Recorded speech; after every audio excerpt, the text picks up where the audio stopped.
Hola a todos, bienvenidos al canal. Hoy les traigo un tema literario que voy a desarrollar mediante algunas citas. Se trata de cómo los escritores hablan de su pasión por escribir. A mí me pasa que cuando leo alguna novela, algún libro y traigo un prefacio, algún prólogo donde el escritor habla sobre su pasión de escribir, contagian, realmente contagian. Y te animas a leer esa obra sin siquiera saber de qué trata, sino por el simple hecho de la pasión que demuestra el escritor por haberla escrito, por su tremenda necesidad de escribir, que llega a veces a extremos, o es escribir o morir. Es realmente apasionante el mundo de los escritores, su pasión, quizá mucho más allá de la pasión, ser esclavos de las letras, no poder vivir sin ellas. Y aquí tengo varios libritos. Lamentablemente no tengo libros exclusivamente de escritores hablando de su proceso creativo. Los hay muchos. Hay uno de Stephen King, que mientras escribo creo que se llama, que no lo tengo. También estamos de Haruki Murakami, tiene uno que dice... ¿de qué hablamos cuando hablamos de escribir? Creo que es. Y así hay varios libros sobre el tema. Pero me he encontrado aquí, con estos libritos que tengo aquí, algunas citas, algunos pequeños fragmentos, pequeñas ideas de varios escritores que yo se las quiero compartir. Y voy a partir por un libro de Rosa Montero, El peligro de estar cuerda. Y ella dice... Bueno, en este libro está lleno de anécdotas sobre cosas que le han pasado a Rosa Montero, pero también es un libro que documenta muchas frases, sucesos de vida, hechos de otros escritores, que ella los plasma muy bien aquí en el libro. Y dentro de esos, aquí hay una cita muy cierta, que es con la que yo quiero empezar este video, y que dice así. Ella dice: creo que casi todos los novelistas tenemos la intuición, la sospecha o incluso la certidumbre de que si no escribiéramos, nos volveríamos locos o nos descoseríamos, nos desmoronaríamos. Sería ingobernable la multitud que nos habita. Es que en este libro se habla mucho de eso, de la importancia de algunos escritores, de la importancia que tenían las letras, el escribir, el imaginar para muchos escritores, y que sin ello no podrían vivir, porque es lo que les ayuda día a día a mantenerse cuerdos.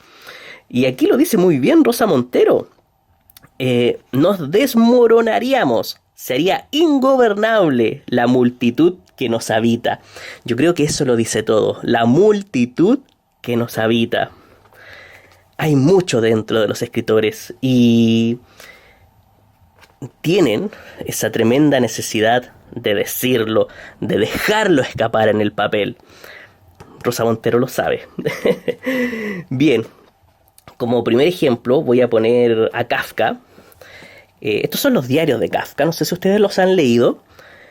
Es un libro muy voluminoso, pero me pasa algo a mí. Cuando leo los diarios de Kafka, no me parece... Bueno, es básicamente Kafka contando su día a día, contando su proceso de escritura, sus quejas, sus tristezas, sus lamentos, todo. Aquí lo cuenta todo. Y Kafka se me hace como si fuese un personaje creado por Albert Camus. No sé por qué me pasa eso, lo siento a veces cuando estoy leyendo sus diarios. Siento que fuese un personaje de Camus y no un personaje de Kafka, del mismo Kafka. Es muy extraño, pero sí es muy triste. Leer a Kafka es duro, incluso en su día a día. Así que yo les quiero decir, porque para él escribir era fundamental. Y en este diario él lo dice, y lo dice claramente.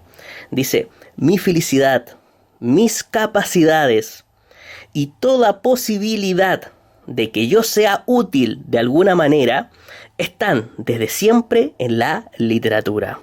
Esta frase lo enmarca y de alguna manera nos demuestra lo que Kafka sentía. Mira lo que dice. Esto es tremendo, a mí me parece tremendo. Y toda posibilidad de que yo sea útil de alguna manera, no sé si se dan cuenta de ese tono, a mí me da mucha tristeza de que solamente de esa manera lo logre un atormentado Kafka. Bueno, yo les cuento que Kafka no podía vivir de la literatura, aunque le encantaba, necesitaba escribir, solamente podía sentirse útil mediante la escritura, pero él tenía que trabajar, así que trabajaba un poco mientras trataba de escribir. Y él lo dice así, dice: ahora bien, el caso es que no puedo entregarme por completo a esa actividad literaria, como tendría que ser, y no puedo hacerlo por diversas razones. Dejando aparte mis circunstancias familiares, yo no podría vivir de la literatura, a consecuencia de la lentitud con que van surgiendo mis obras y de su singularidad. Además, también mi salud y mi carácter me impiden entregarme a una vida que en el mejor de los casos sería incierta. De ahí que me haya buscado un puesto de funcionario en una compañía de seguros sociales. Ahora bien, esas dos profesiones son totalmente incompatibles entre sí y no es posible ser feliz con ambas al mismo tiempo. El más pequeño triunfo en una de las dos tiene como contrapartida un desastre en la otra. Si una noche escribo algo bueno, al día siguiente en la oficina estoy que ardo y soy incapaz de hacer nada a derechas. Ese continuo vaivén me resulta cada vez más desagradable. En la oficina cumplo aparentemente mis deberes, pero no mis deberes interiores, y cada falta a mis deberes interiores se convierte en una desdicha que ya nunca podré sacudirme. Pero aquí lo dice claramente. No puede faltar a sus deberes interiores. Su interior se ve afectado si no escribe. Es tremendo. Aquí en su diario, él va escribiendo, en reiteradas ocasiones, él escribe algunas entradas sobre su proceso de escritura. A él le costaba mucho escribir, él necesitaba poner siempre la palabra precisa, la palabra que completara de forma perfecta la oración. Era muy quisquilloso y decía así, por ejemplo, en esta entrada: no me alcanzan las fuerzas para escribir una frase más. Ojalá se tratase de palabras, ojalá bastase con poner ahí una palabra y uno pudiera darse la vuelta con la tranquila conciencia de haber llenado completamente de sí mismo esa palabra. Qué importancia para Kafka el escribir, la importancia de la elección de las palabras para él. Aquí otra entrada, dice: me da pena leer a Kafka realmente, siempre me da pena, no sé por qué. Dice: tengo la desdichada creencia de que me falta tiempo para poder escribir algo bueno, pues realmente no tengo tiempo de dispersarme por todos los puntos cardinales como debería hacer para escribir una historia. Pero luego vuelvo a creer que mi viaje resultará mejor, que captaré mejor las cosas si me relajo escribiendo un poco. Así que vuelvo a intentarlo. Otra cita. Otra entrada en el diario de Kafka. ¿Quién me confirmará la verdad o la verosimilitud de que solo a consecuencia de mi vocación literaria carezco de otros intereses y a consecuencia de eso no tengo corazón? Uf.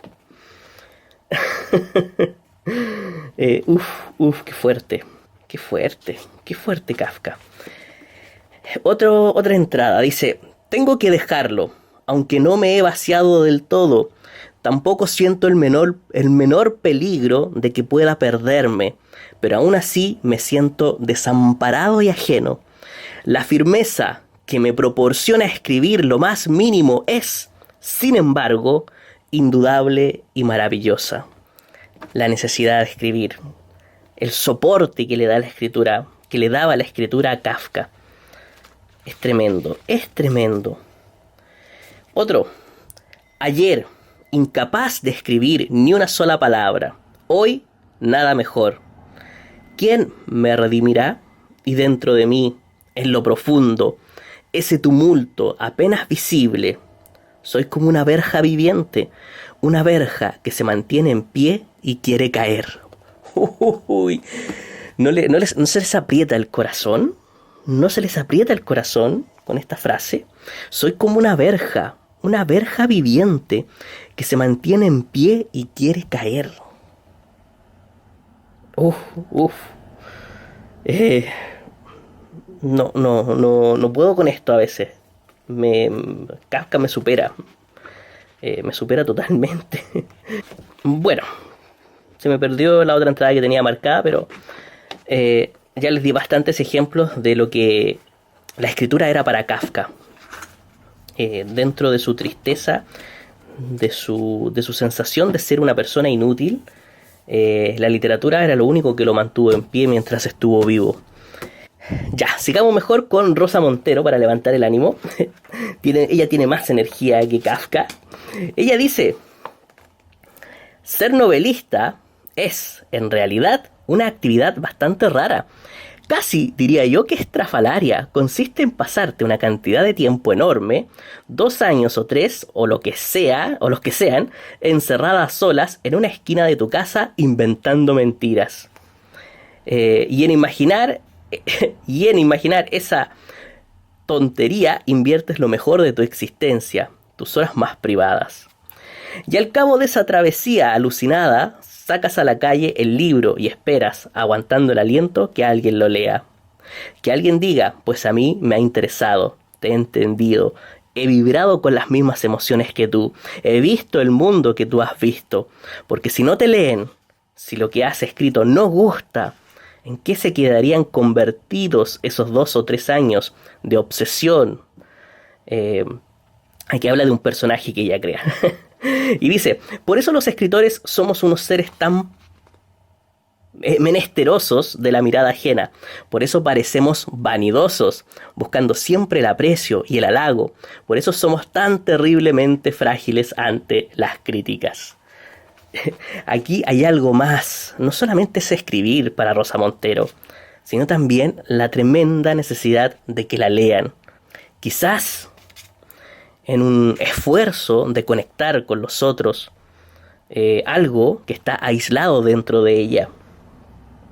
Es lo que veo aquí. Ok, sigamos. Aquí, bueno, ella va citando a distintos escritores.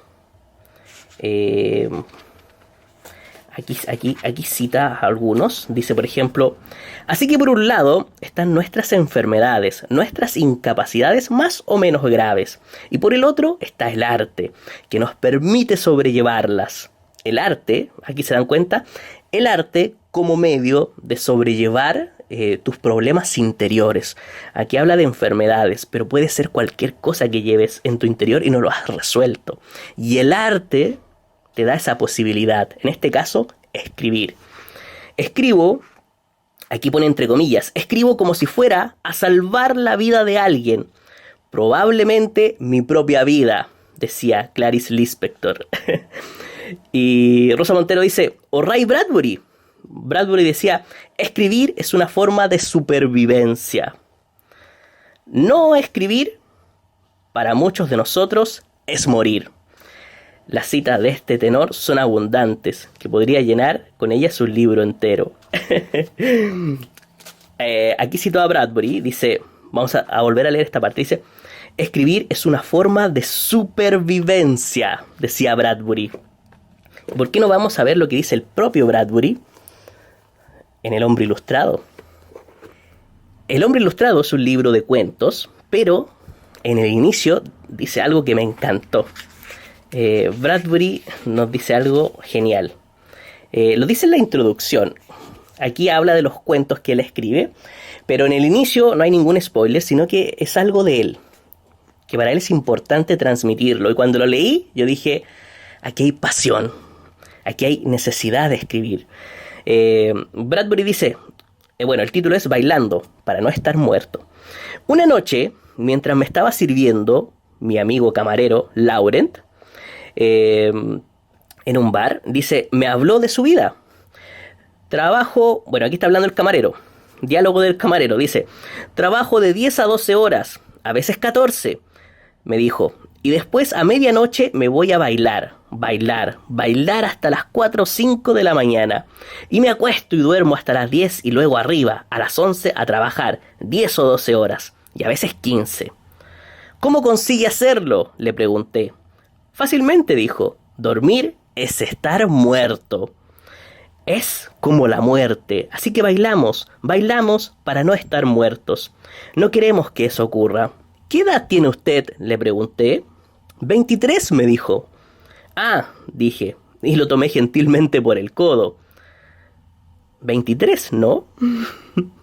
23, dijo sonriendo. ¿Y usted? Aquí el camarero le pregunta la edad a Bradbury. Y Bradbury le dice, 76. Y yo tampoco quiero estar muerto, pero no tengo 23. ¿Qué puedo hacer?, le pregunta el camarero. Sí, dijo Laurent, inocente y todavía sonriendo. ¿Qué hace usted a las 3 de la mañana?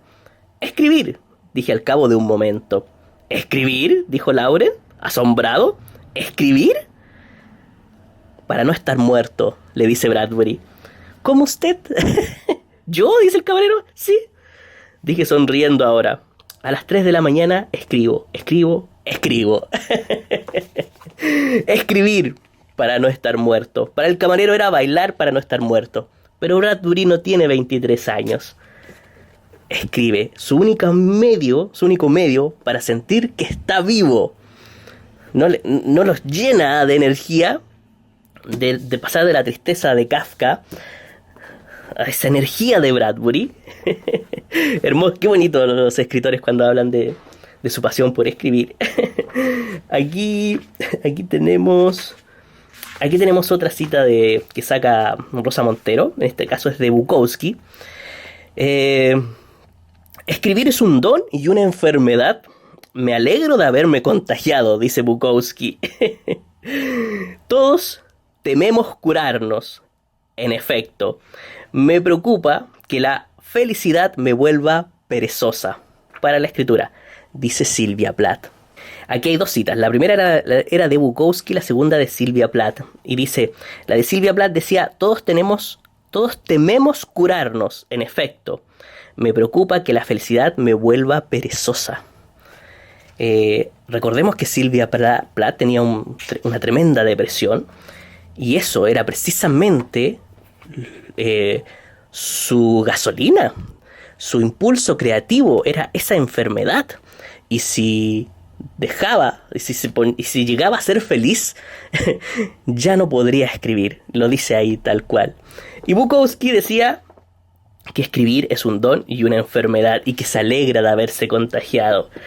Ahora vamos al mismo Bukowski, al propio Bukowski, que dice... tiene este librito que se llama El capitán salió a comer y los marineros tomaron el barco. Es un compendio, bueno, no es un compendio, es un diario de vida, el último diario de vida de Bukowski que escribió antes de morir. Incluso está fechado, incluso con la hora, el día y la hora. Y escribe diversas cosas de su día a día, entre ellas su proceso de escritura. Y aquí dice algo que me encanta. Bukowski dice, bueno, hace 3 noches que no escribo. ¿Debo volverme loco? Hasta en mis momentos más bajos siento el burbujeo de las palabras dentro de mí.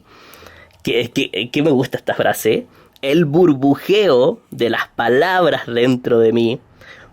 Preparándose. ¿Se fijan eso? Como que las palabras quieren explotar dentro de él, quieren salir. Y dice, no estoy en un concurso, nunca quise fama ni dinero. Quería poner la palabra en la página como yo quería. Eso es todo. Y tenía que poner las palabras en la página o me sentía superado por algo peor que la muerte. Las palabras, no como algo precioso, sino como algo necesario. ¿Se fijan cómo pasamos de la melancolía de Kafka, el ingenio de Bradbury, y la fuerza de Bukowski, ¿se dan cuenta? Muchos dicen, es fácil escribir como Bukowski. Inténtenlo. Intenten escribir como Bukowski. Miren, esto aquí nos está contando su diario de vivir. Y tiene una fuerza. Tiene una fuerza impresionante.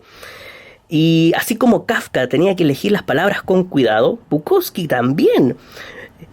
Y tenía que poner las palabras en la página o me sentía superado por algo peor que la muerte. Las palabras no como algo precioso, sino como algo necesario. Es una necesidad escribir. Es una tremenda necesidad para él hacerlo. Lo necesita. Sin embargo, dice, cuando empiezo a dudar de mi capacidad para trabajar con la palabra, simplemente leo a otro escritor y entonces sé que no tengo motivos para preocuparme. No compito más que contra mí mismo, para hacerlo bien, con potencia y fuerza, y fruición y riesgo. De lo contrario, es mejor olvidarse. Qué distinto, qué distinto. Mira, quiero mucho a Kafka, pero no tenía la confianza de Bukowski. ¿Se ven aquí las diferencias?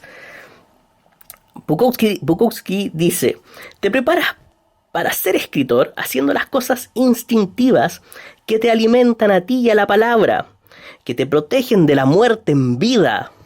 Otra vez, la escritura como medio de mantenerse vivo, que te protegen de la muerte en vida. Para cada uno es diferente y para cada uno cambia.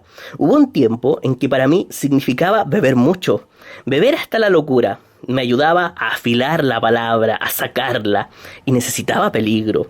Necesitaba meterme en situaciones peligrosas, con hombres, con mujeres, con automóviles, con el juego, con el hambre, con lo que fuera. Alimentaba la palabra. Me pasé décadas así. Ahora ha cambiado. Lo que necesito ahora es más sutil, más invisible. Es una sensación que está en el aire. Palabras pronunciadas, palabras oídas, cosas vistas. Sigo necesitando unos tragos, pero ahora me van los matices y las sombras. Cosas de las que apenas soy consciente. Algunos se han fijado en que escribo diferente. Has trascendido, es lo que más me dicen. Soy consciente de lo que perciben. Yo también lo siento. Las palabras se han hecho más sencillas, pero más cálidas, más oscuras. Me alimento de fuentes nuevas. Estar cerca de la muerte te da energías. Tengo todas las ventajas. Puedo ver y sentir cosas que a los jóvenes se les ocultan. He pasado del poder de la juventud al poder de la edad. No habrá declive. No. La fuerza de Bukowski, transmitida en sus palabras, en sus historias, es tremendo, es tremendo. ¿Se fijan cómo son diferentes los autores? Bueno, para Bukowski era las palabras como medio de mantenerse vivo, incluso en la vejez. La diferencia con cuando escribía cuando joven a cuando escribía cuando viejo. Un Bukowski más sabio. Bueno, quizá para él las necesitaba para mantenerse vivo. Otros escritores eran esclavos de las palabras. Tenían que escribir simplemente porque no se podían controlar a sí mismos, sino que las palabras los controlaban a ellos. La escritura los tenía a ellos como esclavos. Y uno de ellos es Truman Capote. En Música para Camaleones, Truman Capote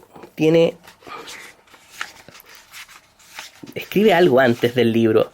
En el prefacio, escribe algo maravilloso, encuentro yo, que es sobre su proceso de escritura. Desde que era muy joven, desde que era un niño, hasta que llega a este libro, hasta que llega a Música para Camaleones. Como forma de contar de que esta es su gran obra. Y dice así: comencé a escribir a los 8 años, inesperadamente, sin la inspiración de un modelo. No conocía a nadie que escribiera. En realidad, apenas si conocía a alguien que leyera. El hecho era que solo 4 cosas me interesaban: leer, ir al cine, zapatear y dibujar. Luego, un día empecé a escribir, sin saber que me había encadenado de por vida a un amo noble, pero despiadado. Cuando Dios nos ofrece un don, al mismo tiempo nos entrega un látigo, y este solo tiene por finalidad la autoflagelación. ¿Qué les parece? Cuando Dios nos ofrece un don, al mismo tiempo nos entrega un látigo, y este solo tiene por finalidad la autoflagelación. Así fue la vida de escritor de Capote. Se autoexigía demasiado, pero demasiado. Llegó a ser esclavo de su propio proceso creativo. Decía, me divertía muchísimo al principio. Dejé de divertirme cuando descubrí la diferencia entre escribir bien y mal. Y luego hice un descubrimiento más alarmante aún. La diferencia entre escribir muy bien y el verdadero arte. Una diferencia sutil, pero feroz. Después de eso, cayó el látigo. Es tremendo lo que dice aquí Capote, porque me divertía muchísimo al principio. Y después dejé de divertirme cuando descubrí la diferencia entre escribir bien y mal. Cuando reanalizaba, volví a analizar sus textos todo el tiempo, buscando la perfección. Por eso cuando leemos a Capote, vemos textos realmente perfectos. Pero para él no lo eran, porque los reescribía, volvía a ellos una y otra vez. Era realmente el esclavo de las palabras. Así como algunas personas practican el piano o el violín, 4 y 5 horas diarias, yo practicaba con mis lapiceras y papeles. Desde muy pequeño, Capote. Se trataba de mi aprendizaje en el altar de la técnica, del oficio, de las endiabladas complicaciones de la división en párrafos, la puntuación, el empleo del diálogo, para no mencionar el gran diseño total, el gran arco que exige comienzo, medio y final. Había que aprender, y de tantas fuentes, no solo de los libros, sino de la música, de la pintura, de la mera observación cotidiana. Capote desde pequeño convirtiéndose en escritor. Y cuando publica su primera novela, luego en 1948 publiqué una novela, Otras voces, otros ámbitos, la gente se espantó, se alarmó, y dijeron, sorprendente que alguien tan joven pueda escribir tan bien. Sorprendente, dice Capote, se pregunta, sorprendente. Solo hacía 14 años que escribía día tras día. Eso es Truman Capote. Eso es Truman Capote. Practicar, practicar, corregir, corregir. Cuando lees a Capote, ves esa pasión de autoexigirse demasiado.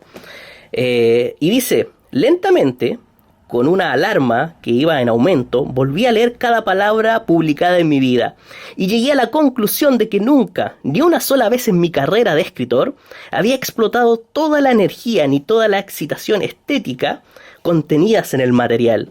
Me di cuenta de que, hasta en las mejores partes, trabajaba con la mitad e incluso un tercio de las posibilidades que tenía. ¿Por qué? Se pregunta por qué. ¿Cómo puede? Perdón, esto no, aquí está. No utilizaba todo lo que sabía del arte de escribir. Todo lo que había aprendido de libretos, obras de teatro, reportajes, poesía, cuentos, novelas.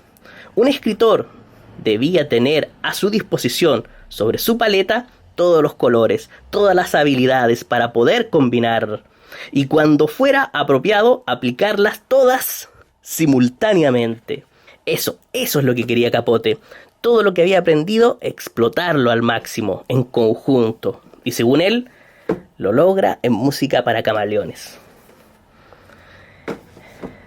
Qué pasión la de Capote, ¿eh? Disfrazada, o puede ser una esclavitud disfrazada de pasión, o una pasión disfrazada de esclavitud por el arte. Pero en el fondo, fue su vida. Le dio sentido a su vida. ¿Qué es lo que dice Émile Cioran sobre estas cosas? Aquí hay unos aforismos muy interesantes que escribió Cioran sobre la escritura. Por ejemplo, dice, las fuentes de inspiración de un escritor son sus vergüenzas. Quien no las descubre en sí mismo o las eluda, está condenado al plagio o a la crítica. Qué potente Cioran, dice tanto con sus aforismos, dice tanto. Las fuentes de inspiración de un escritor son sus vergüenzas, es decir, su interior, lo que no le cuenta a nadie. Quien no las descubra en sí mismo o las eluda está condenado al plagio o a la crítica. Nunca vas a poder ser un buen escritor si no descubres lo que hay en ti mismo, lo que deseas dejar escapar. Nos está diciendo Émile Cioran. Por aquí hay otra. Dice: la salvación solo es posible mediante la imitación del silencio, pero nuestra locuacidad es prenatal. Raza de charlatanes, de espermatozoides verbosos. Estamos químicamente ligados a la palabra. Estoy leyendo Silogismos de la Amargura, por si acaso. Qué brutal lo que dice Émile Cioran. Porque la salvación solo es posible mediante la imitación del silencio. Mantenernos en silencio. Pero no podemos quedarnos callados. No lo podemos hacer. Y aquí lo dice: pero nuestra locuacidad es prenatal. Raza de charlatanes. Estamos químicamente ligados a la palabra. Necesitamos escribir. Lo necesitamos. Es prenatal. Qué genial. Qué genial, Émile Cioran. Y aquí dice otra cosa. Es preferible no dedicarse a las letras si, poseyendo un alma oscura, se está obsesionado por la claridad. No se dejarán tras de sí más que suspiros inteligibles, pobres residuos del rechazo a ser uno mismo. ¿Qué es lo que quiere decir? Que solamente vale la pena escribir lo que está dentro de ti, lo que te presiona desde dentro, que está desesperadamente quiere salir, lo tienes que expulsar. Toda tu oscuridad, tu alma oscura. Pero si quieres pasar de eso y te pones a escribir otras cosas, soslayas tu complejidad interior, serán pobres residuos, tus escritos serán pobres residuos del rechazo a ser uno mismo. Es tremendo lo que dice aquí. Esto se parece mucho a lo que decía Ernesto Sábato en El escritor y sus fantasmas. Yo les contaba que Ernesto Sábato dejó la ciencia en varios videos, que dejó la ciencia de lado.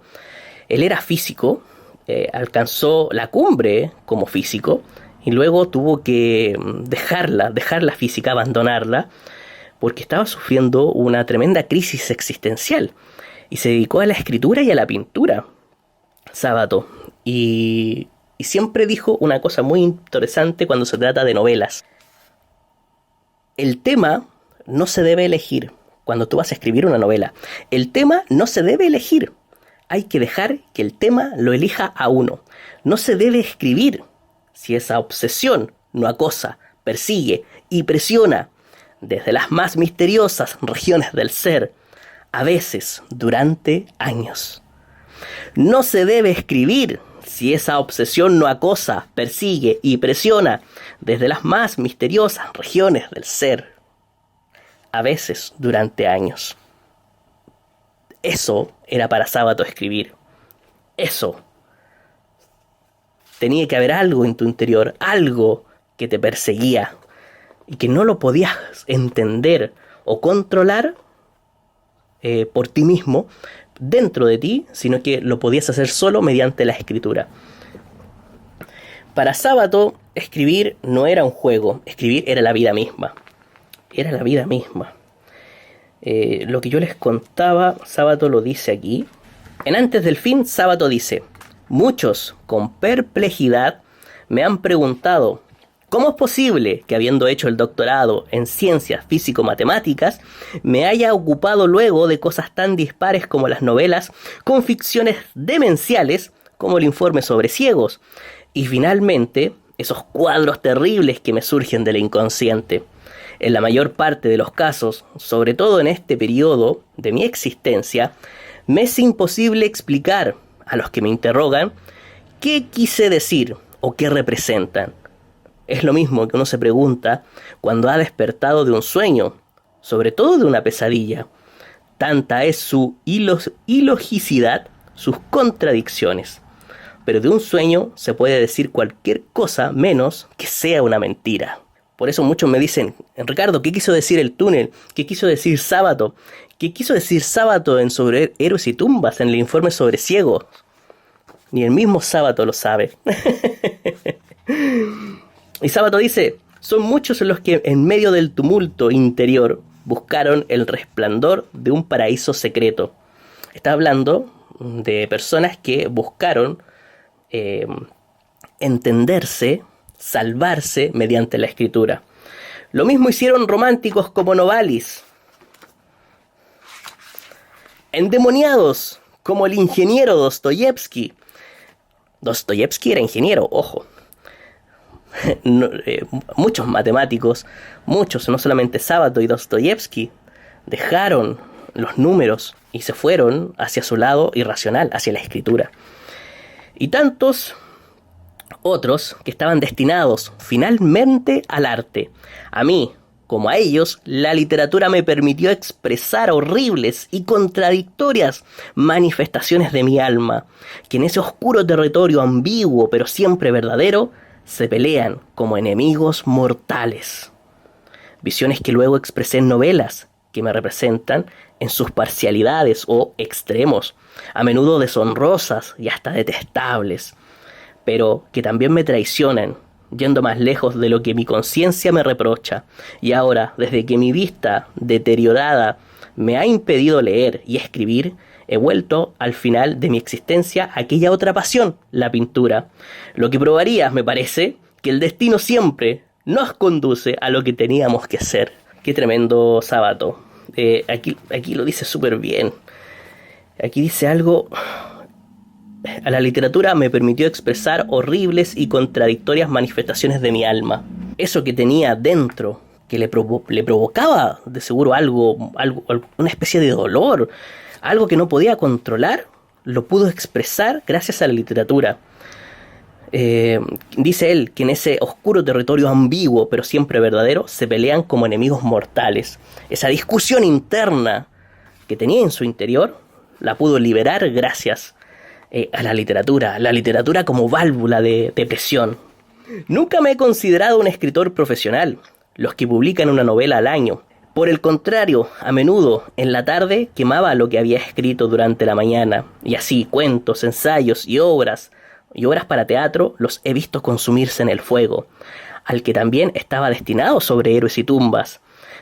Tantas han sido siempre mis dudas, por mi propensión a las llamas. Hubo veces en las que me arrepentí, obras que hoy recuerdo con nostalgia, como El hombre de los pájaros, y la novela que escribí durante mi periodo surrealista, La fuente muda, título que tomé de un verso de Antonio Machado, y de las que sobreviven pocos capítulos y algunas ideas. Sábato quemó casi toda su obra. Fue muy poco lo que llegó a publicar. Muy poco. Uno podría decir: ¿por qué Sábato, en vez de quemar todas esas obras que escribió, las hubiera publicado y hubiera sacado algún dinero de ellas, verdad? Para él era muy importante que lo que se escribiera tuviera una razón personal importante, expresar algo importante y de una manera bien hecha. No le gustaba que las cosas quedaran mal y por eso las quemaba. Estuvo a punto de quemar Sobre Héroes y Tumbas, como él decía, y nunca estuvo de acuerdo Sábato con escribir libros solamente por escribir libros, publicar libros solamente por publicarlos. Era muy crítico al respecto y lo dijo aquí: lamentablemente, en estos tiempos en que se ha perdido el valor de la palabra, también el arte se ha prostituido y la escritura se ha reducido a un acto similar al de imprimir papel moneda. Como he dicho en El escritor y sus fantasmas, este libro, quedan los pocos que cuentan, aquellos que sienten la necesidad oscura pero obsesiva de testimoniar su drama, su desdicha, su soledad. Son los testigos, los mártires de una época. Están destinados a una misión superior, no pertenecen a ninguna capilla literaria o cenáculo, y por eso no tienen como fin tranquilizar a individuos encerrados en una sacristía, sino el de derribar todas las conveniencias, devolviéndonos el sentido de nuestra trágica condición humana. En esta vocación, muchos han sido empujados a la locura, a las drogas o a tantas otras formas del suicidio. Recuerdo cuando el doctor Cárcamo me decía que debía empezar urgentemente una terapia psicoanalítica porque estaba al borde de la locura. Seguramente se preocupaba de verdad porque era un buen hombre, pero yo le respondí que solo me salvaría el arte. ¡Qué potente! Sábato siempre muy apasionado. Lo está diciendo aquí. El que escribe para derribar todas las conveniencias y para devolvernos el sentido de nuestra trágica condición humana. Es tremendo. La vida de Sábato fue muy, muy dura. Miren, esto que les voy a leer un poquito cuenta un poco el proceso de cómo fue criticado por dejar la ciencia y por dedicarse a escribir, por tratar de salvar su alma mediante el arte. Él dice, seleccioné aquí algunos pequeños trozos, él dice: en el laboratorio Curie, en una de las más altas metas a las que podía aspirar un físico, me encontré vacío de sentido, golpeado por el descreimiento. Seguí avanzando por una fuerte inercia que mi alma rechazaba. Él siguió haciendo experimentos, haciendo investigación como físico, pero él estaba vacío de sentido. Cuando a principios de la década del 40 tomé la decisión de abandonar la ciencia, recibí durísimas críticas de los científicos más destacados del país. El doctor Husay me retiró el saludo para siempre. El doctor Gaviola, entonces director del Observatorio de Córdoba, que tanto me había querido, dijo: Sábato abandona la ciencia por el charlatanismo. Y Guido Beck, emigrado austriaco, discípulo de Einstein, en una carta se lamenta diciendo: en su caso perdemos en usted un físico muy capaz en el cual tuvimos muchas esperanzas. ¿Cómo denostan el arte los científicos? ¿Se fijan? ¿Se fijan porque no sé si recuerdan mi video de razón versus irracionalidad cuando leí el texto de Sábato, que muchos lo criticaron en los comentarios? Vean esto y vean la superioridad moral que creen tener la gente de ciencia. Enfurecidos por lo que llamaban mi empecinamiento, en reiteradas ocasiones el doctor Gaviola junto a Guido Beck vinieron a nuestro rancho para tratar de convencer a mi mujer de la locura que estaba cometiendo en el momento en que el país más necesitaba de científicos. Y aunque traté de explicarles mi crisis espiritual y de convencerlos de que mi verdadera vocación era el arte, apenas lo comprendieron, ya que para esos hombres la ciencia es la creación suprema del hombre.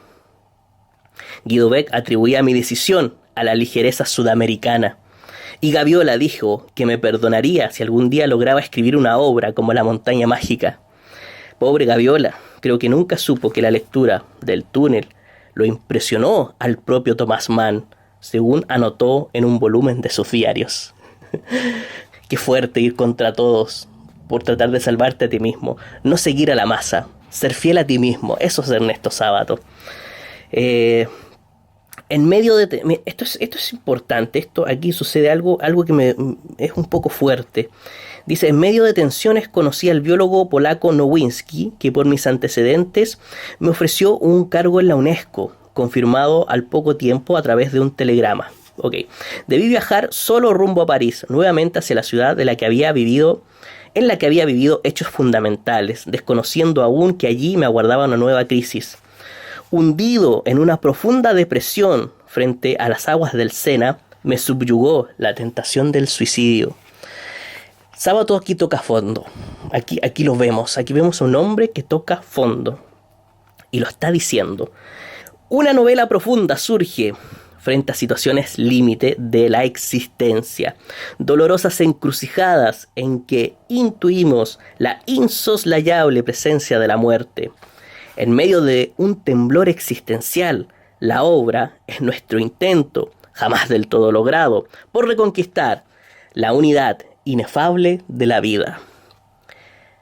Y miren lo que dice aquí. A través de la angustia, en una máquina portátil, comencé a escribir de manera afiebrada la historia de un pintor que desesperadamente intentaba comunicarse. A punto de suicidarse Sábato, tomo la máquina de escribir y nace el túnel. ¿Por qué creen que nace el túnel así? Esa intensidad del túnel. Porque Sábato estaba tocando fondo. Extraviado en un mundo en descomposición, entre restos de ideologías en bancarrota, la escritura ha sido para mí el medio fundamental, el más absoluto y poderoso que me permitió expresar el caos en que me debatía, y así pude liberar no solo mis ideas, sino sobre todo mis obsesiones más recónditas e inexplicables. Sábato siempre lo dijo, la literatura como medio para salvarse, el arte como medio para salvar su alma, su humanidad. Qué fuerte como nace el túnel. Ya, terminemos el video. ¡Ay! Tengo más que leerles. Se ha hecho súper largo. El video con Rosa Montero. Rosa Montero cuenta una anécdota de un escritor que se llama Ray Loriga. Y dice, es que me llamó mucho la atención, porque a este escritor lo operaron. Fue intervenido quirúrgicamente, aunque tuvo que aprender a andar y a hablar, y perdió la visión de un ojo, dice aquí. Digo todo esto para que comprendan la gravedad del caso. Pues bien, cuando después de una tremenda operación que duró horas, Ray Loriga, este escritor, llegó a la UCI y recuperó mínimamente el sentido, lo primero en lo que pensó no fue en si podría volver a caminar o no, sino en si sería capaz de crear una historia. Y entonces se puso a imaginar a un señor que salía de su casa y hacía tal y cual cosa, y cuando vio que en efecto aún podía seguir inventando, ahí fue cuando se relajó, porque si dejo de escribir me muero. La necesidad de escribir. No sé, no tengo palabras para explicar lo que me emociona, lo que significa la escritura para ciertas personas. Y tú sabes cuando lees un libro, cuando hay pasión y cuando no hay pasión, cuando se escribe un libro por escribirlo o cuando se escribe un libro porque lo necesitas. Y un último texto que les quiero compartir viene en el prólogo del informe de Brody de Jorge Luis Borges, porque Borges se caracterizó por tener una escritura muy erudita, muy rebuscada, muy barroca, como en ficciones o en la historia universal de la infamia. Pero ya en el informe de Brody, Borges se relaja y empieza a escribir por placer. Antes se entretenía, pero se exigía demasiado Borges, como se exigía Capote. Y en un momento dice, basta, voy a escribir como quiero realmente, no sin pretensiones. Y dice, he renunciado a las sorpresas de un estilo barroco, también a las que quiere deparar un final imprevisto. He preferido, en suma, la preparación de una expectativa o la de un asombro. Durante muchos años creí que me sería dado alcanzar una buena página mediante variaciones y novedades. Ahora cumplidos los 70, creo haber encontrado mi voz. Las modificaciones verbales no estropearán ni mejorarán lo que dicto, salvo cuando éstas pueden aligerar una oración pesada o mitigar un énfasis. Cada lenguaje es una tradición, cada palabra un símbolo compartido. Es baladí lo que un innovador es capaz de alterar. Recordemos la obra espléndida, pero no pocas veces ilegible, de un Mallarmé o de un Joyce. Es verosímil que estas razonables razones sean un fruto de la fatiga, dice Borges. A lo mejor esto es fruto de la fatiga, dice él. La ya avanzada edad me ha enseñado la resignación de ser Borges. Y con esta frase de Borges, que aquí lo dice claramente, aquí lo dice, me encanta la palabra baladí, es baladí lo que un innovador es capaz de alterar. Es baladí lo que un innovador es capaz de alterar. No se necesita tanta innovación, tanta verborrea, dice Borges. No va a alterar el sentido de lo que quiere decir. Bien, espero que les haya gustado este pequeño compendio de citas, de frases. Esto a mí me inspira mucho a leer.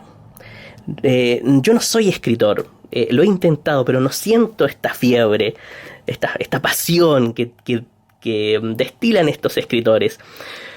Quizás a los escritores esto les sirva de ánimo, pero a mí también como lector me da mucho ánimo y me dan ganas de leerlos a todos. Donde hay pasión, hay gran literatura. Espero que les haya gustado el video y nos vemos la próxima semana.